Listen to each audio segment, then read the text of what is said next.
You know that slow burn feeling when your whole world gets flipped upside down and somehow you're the villain?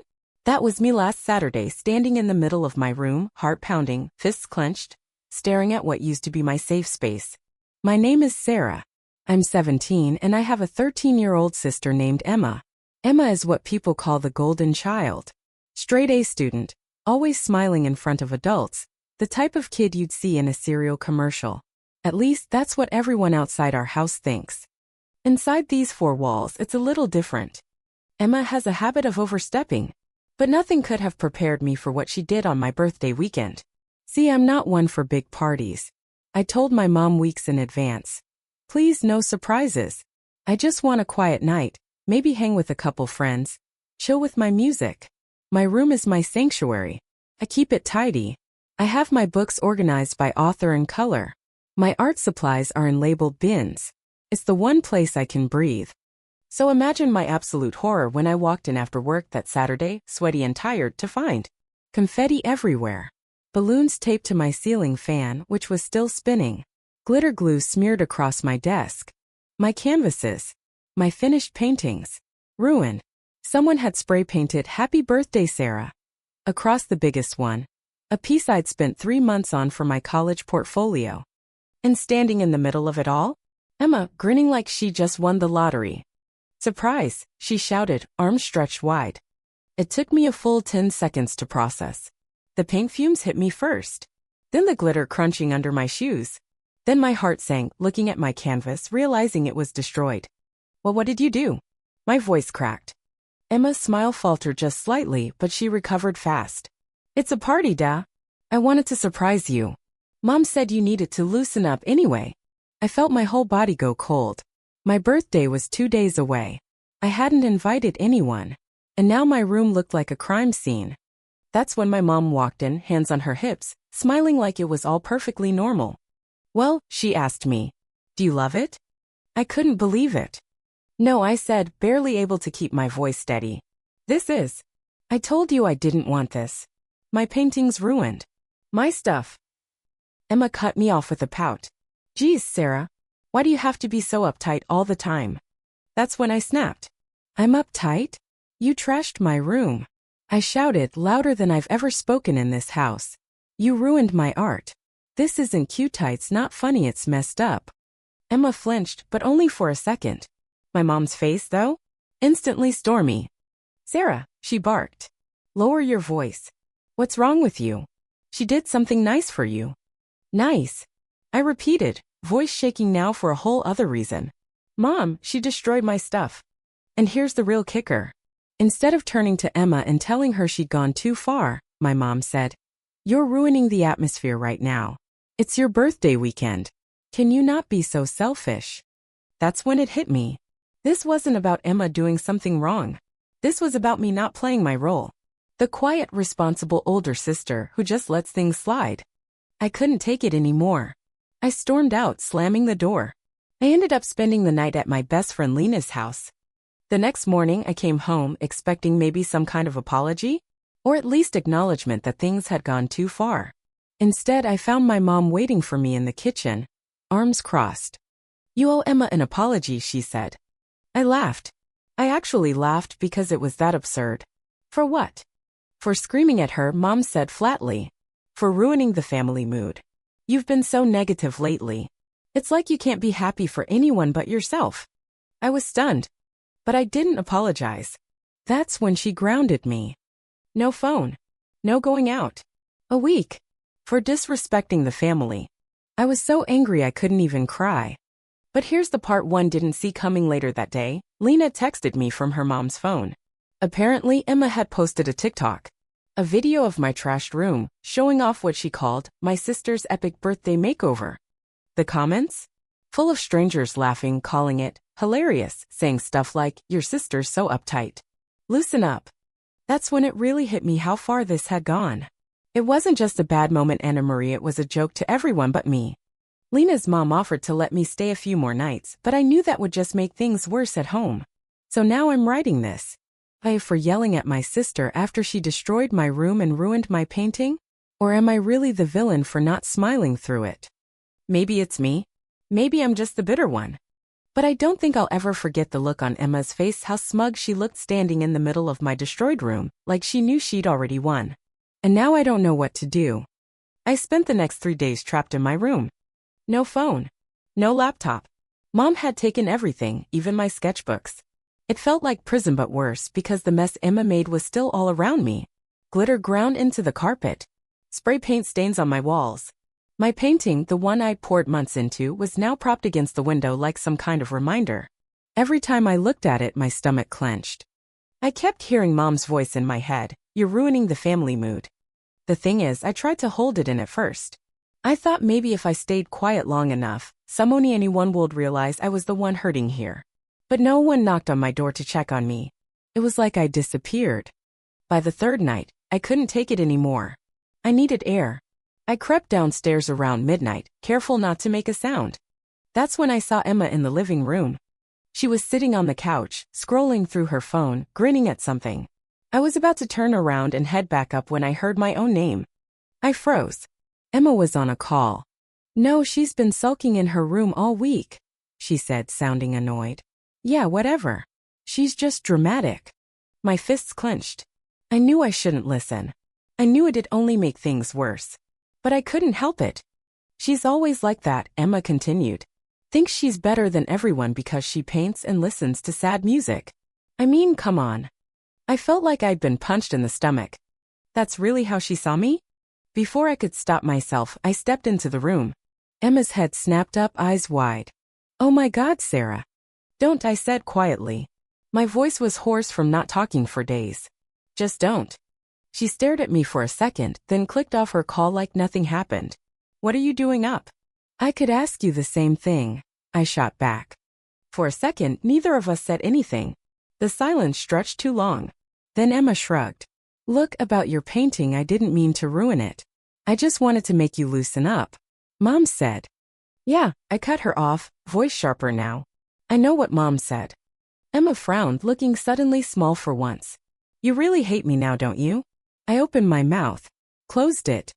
Did I? I didn't have an answer. Instead, I turned and walked back upstairs without saying another word. That night, I didn't sleep. I lay awake staring at the ceiling, going over everything in my head again and again. The room. The punishment. The video. Around 4 in the morning, I made a decision. If no one was going to stand up for me, I'd stand up for myself. The next day, I waited until Mom left for work. Emma was still asleep, her door closed. I grabbed the house tablet. Mom had locked my phone, but she couldn't lock that, and logged into my TikTok account. I posted a video. It was just me, sitting in my destroyed room, showing the aftermath. The spray paint. The ruined painting. The glitter. I didn't say much, just a quiet, simple caption. "This is what my birthday surprise looked like. My sister trashed my room, ruined my art, and I got grounded for being upset." I didn't expect it to blow up. I didn't even really care if it did. I just needed Simeone to know the truth. By the time Mom got home that night, the video had over 300,000 views. And that's when everything exploded. I wasn't allowed my phone, but Lena texted me through the house tablet again. "Sarah, check your TikTok. You're going viral." My hands were shaking as I opened the app again. People in the comments were furious. Hundreds of strangers telling me I wasn't crazy, that I wasn't overreacting. Some shared their own stories. Others stitched the video, calling out parents who always side with the younger sibling. I felt seen for the first time in weeks. But with that came something else.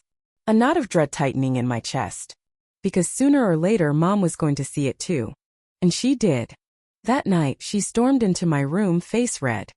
"What the hell is this?" she demanded, shoving the tablet in my face. I didn't even flinch. "The truth," I said simply. Mom's voice dropped to that scary calm tone she used when she was really angry.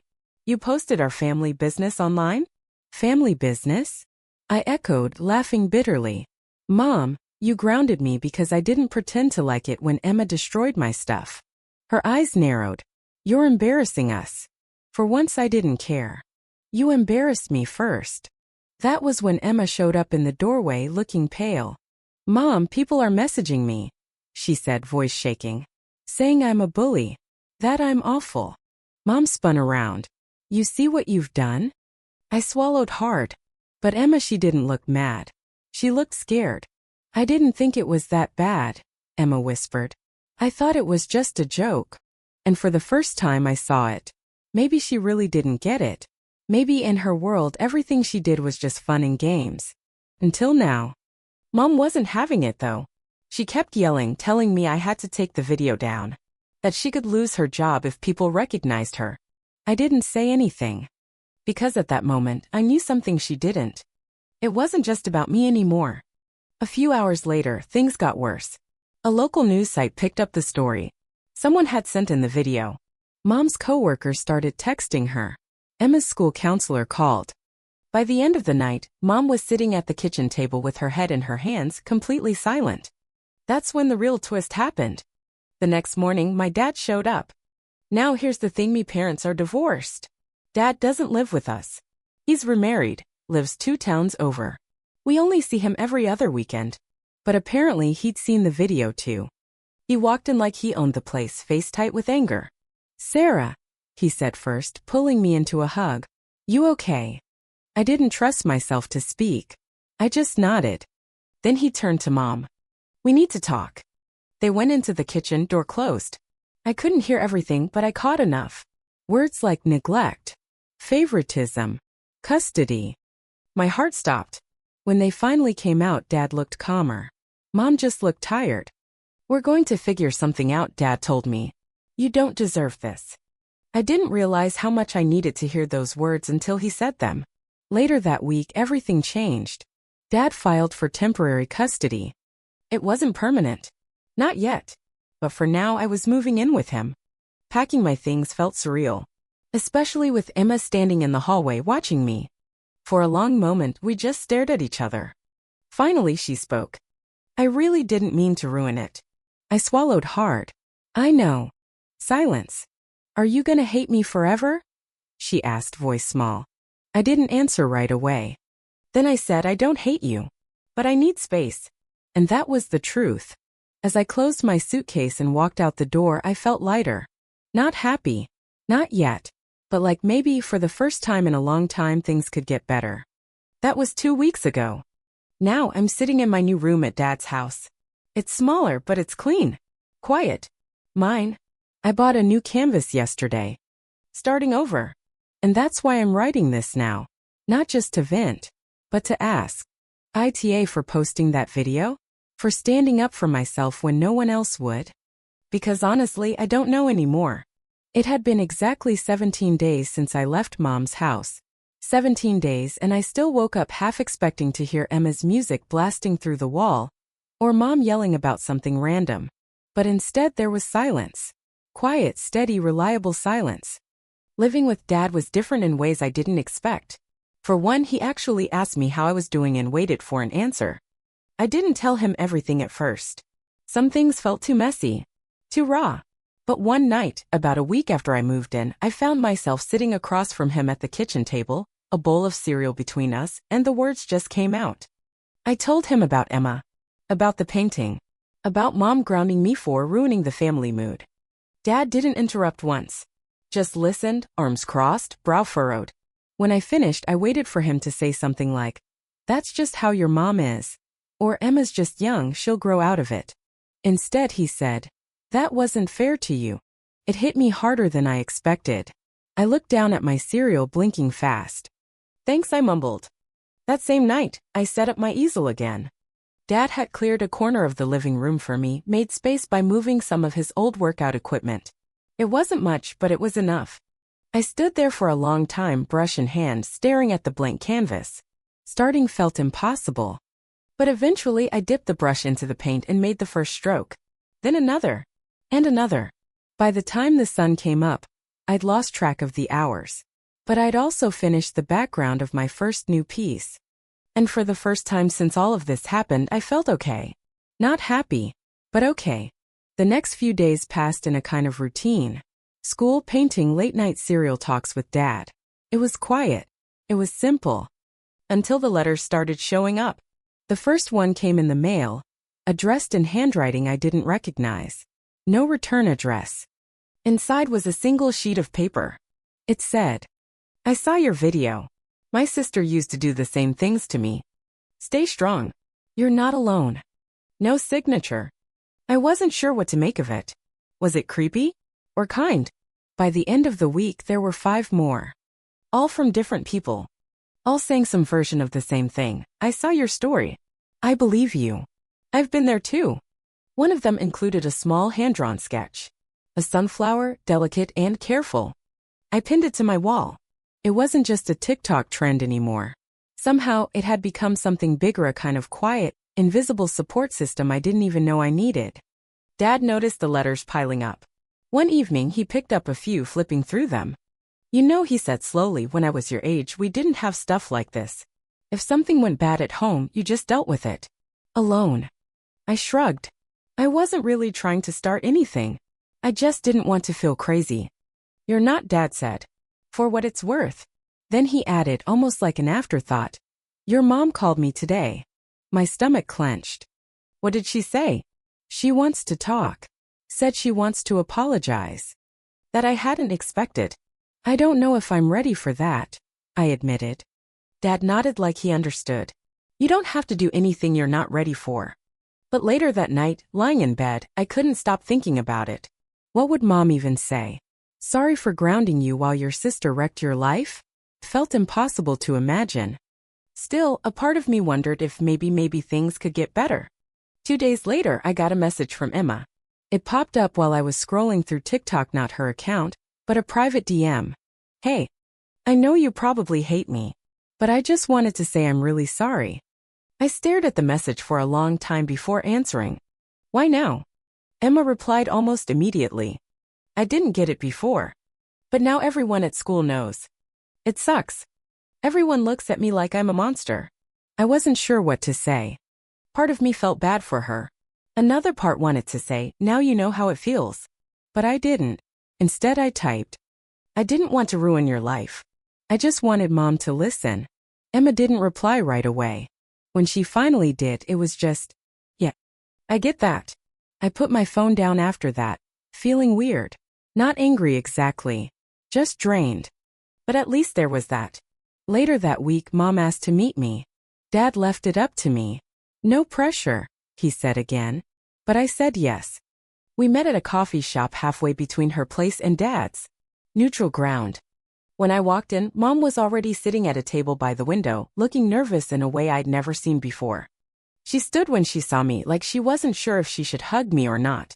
I didn't move, so she just sat back down. For a minute, neither of us spoke. Then she cleared her throat. You look good. I didn't answer. I know I messed up, she said finally. With you. With everything. I raised an eyebrow. You think? She winced. I deserve that. For once I let the silence hang heavy. I wasn't going to make this easy for her. I didn't realize how bad things had gotten, she said after a moment. With Emma. With how I handled it. That's kind of the problem, I said quietly. You didn't realize. Mom swallowed hard. I always thought I was doing the right thing. Trying to keep the peace. But I wasn't really listening to you. No, I said. You weren't. Another long pause. I'm sorry, Mom said, voice cracking a little. For real. I know it doesn't fix everything. But I needed to say it. I sat back, studying her face. She looked older somehow. More tired. And for the first time I saw her not as some unshakable figure but just a person. Messed up. Flawed. Maybe even trying. I appreciate that, I said slowly. But I'm not ready to come back. Not yet. Mom nodded, wiping at her eyes. I get it, she said. I'll wait. When I left the coffee shop, the air felt lighter somehow. It wasn't perfect. Nothing was magically fixed. But it was a start. Over the next few weeks, things kept moving forward. I kept painting. Started posting my art online again, not rants, not venting. Just art. Quiet and steady. And people responded. Some from my original video. Others completely new. One night, while scrolling through the comments, I saw one that made me pause. Your paintings feel like breathing in after holding your breath too long. Thank you for sharing them. I stared at that for a long time. And for the first time in months I smiled. Things weren't perfect. Mom and I still had a lot to figure out. Emma was still figuring out how to be a better sister. But I wasn't alone anymore. And maybe, just maybe, that was enough. So, to anyone reading this, if you've ever felt like the villain in your own story because you stood up for yourself, you're not. Sometimes standing up for yourself is the bravest thing you can do, even if it takes a little while to get there. Especially then. About a month after moving in with Dad, something unexpected happened. I got an email from the local community art center. It turned out someone from the staff had seen my TikTok video probably through the local news site, and they were hosting a teen art showcase. They asked if I wanted to submit something. At first, I didn't know if I was ready. My paintings had always been private, quiet, mine. But when I mentioned it to Dad, he just smiled and said, "You should go for it." So I did. I spent 2 weeks working on a brand new piece. It wasn't anything like the ones I used to make. This one was messy, raw, bright reds and dark blues clashing together. A storm on canvas. I titled it, "Starting Over." When the night of the showcase arrived, I felt like my whole body was made of static. Dad came with me. So did Lena. And surprisingly, so did Emma. She showed up at the last minute, standing awkwardly in the corner of the gallery with Mom behind her. For a minute, I didn't know what to do. But then Emma walked over, hands shoved in her jacket pockets, eyes on the floor. "Hey," she said quietly. "Your painting's really cool." "Thanks," I said, voice catching a little. Silence stretched between us. Then Emma added in a rush, "I've been trying. Mom signed me up for counseling. I didn't want to at first, but..." She shrugged. "I'm glad," I said honestly. That night, as I stood next to my painting and watched strangers stop to look at it, truly look, I felt something I hadn't felt in a long time. Pride. Not just in the art, but in myself. After the show, I posted a picture of the piece online. It wasn't about the drama anymore. It wasn't about being the victim. It was just me, sharing something real. The comments flooded in again. Not pity this time. Not outrage. Just support. One message stood out. It was from someone anonymous, no name attached. It said, "It's hard standing up for yourself. But you did. That makes you brave." I read that message over and over before finally closing my phone and stepping outside into the cool night air. Dad followed a few minutes later. He stood next to me, both of us looking up at the stars. "You okay?" he asked quietly. I nodded. "Yeah. For the first time in a while, I really am." He smiled. And standing there, with the weight of the past few months finally starting to lift, I realized something. The story wasn't just about my golden child sister. Or about Mom. It wasn't even really about the ruined painting. It was about finding my own voice. And once I found it, I refused to let anyone silence it again. Everything else started falling into place. That doesn't mean things were perfect. Emma still had her moments. Mom and I still had awkward silences and unfinished conversations. But it was different now. Healthier. Clearer. And as for me, I kept painting. Kept telling my story, not through TikTok videos, not through angry posts, but through color and light and canvas. And for anyone out there feeling stuck in their own story, wondering if they're the bad guy for standing up for themselves, you're not. Sometimes breaking the silence is the bravest thing you can do. Especially when no one else will do it for you. So here I am. Still standing. Still painting. Still moving forward. One brushstroke at a time.